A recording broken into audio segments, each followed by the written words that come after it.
গতকালকে আমাদের বাড়ির পাশে যে বউবাজারটা আছে সেই বউবাজার থেকে আমি একটা বেলজিয়াম হাঁস কিনেছিলাম। তোমরা অনেকেই আমার ভিডিওতে দেখেছো, যারা আমার ভিডিও দেখে থাকো।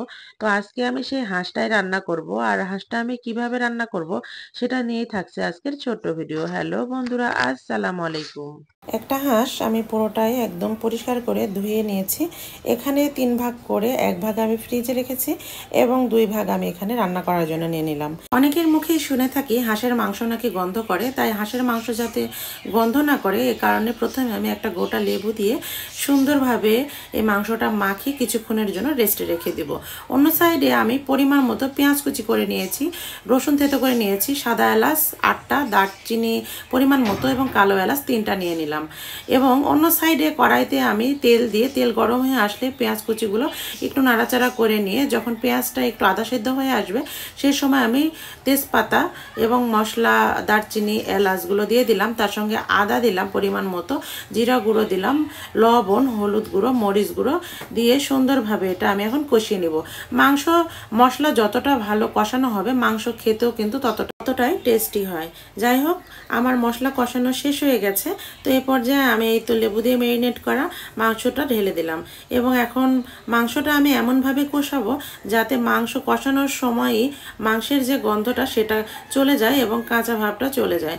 সুন্দরভাবে নাড়াচাড়া করে আমি ঢাকনা দিয়ে ঢেকে বারে বারে নাড়াচাড়া করে আমি সুন্দরভাবে কষিয়ে নেব। মাংস রান্না করার পরে যদি এভাবে রান্না করে খাওয়া হয় আমার মনে হয় কেউই বলতে পারবে না যে মাংসের কোনো গন্ধ আছে। তো মাংস যখন অর্ধেকটা কষানো হয়ে যাবে সে পর্যায়ে আমি এর মধ্যে বাড়িতে করে রাখা গরম মশলার গুঁড়ো একটু পরিমাণ মতো দিয়ে দিলাম। এই গরম মশলার গুঁড়োটা আমি বাসাতেই নিজে হাতে বানিয়ে রাখি। এটা ব্রয়লার মুরগিতে দিলেও খেতে কিন্তু ভালো লাগে, আর এই কারণে এই মশলাটা আমি করে রাখি। যাই হোক, মাংস কষানো আমার একদমই শেষ হয়ে গেছে। এ পর্যায়ে আমি একটু পরিমাণ মতো ফুটন্ত গরম পানি এই মাংসতে অ্যাড করলাম। যেহেতু মাংসটা আমি প্রথমে কষিয়ে নিলাম, তারপরে তো অবশ্যই একটু ঝোল দিতে হবে, তাই আর কি আমি গরম পানিটা দিলাম। তারপরে পানিটা যখন কমে আসবে, ঝোলটা যখন একটু গাঢ় হয়ে আসবে, সে পর্যায়ে আমি ভাজা জিরার গুঁড়োটা অ্যাড করলাম। ঠিক এভাবে মাংস রান্না করলে আমার মনে হয় না যে কেউ বলতে পারবে যে মাংস খেতে খারাপ লাগছে বা গন্ধ লাগছে। আমার কাছে হাঁসের মাংস খেতে তো দারুণ লাগে। তোমাদের কার কার কাছে কেমন লাগে অবশ্যই কমেন্টসে জানিও। তো এই তো মাংস রান্নার আমার ফাইনাল লুক। এভাবেই আমি আজকে হাঁসের মাংসটা রান্না করলাম। তোমাদের কাছে দেখতে কেমন লাগছে অবশ্যই কমেন্টস করে জানিও। আর তোমরা কে কে হাঁসের মাংস খেতে পছন্দ করো সেটাও জানাতে ভুলো না। তো আজকের মতো এই পর্যন্তই। পরবর্তীতে নতুন কোনো ভিডিও নিয়ে আবার তোমাদের সামনে হাজির হব।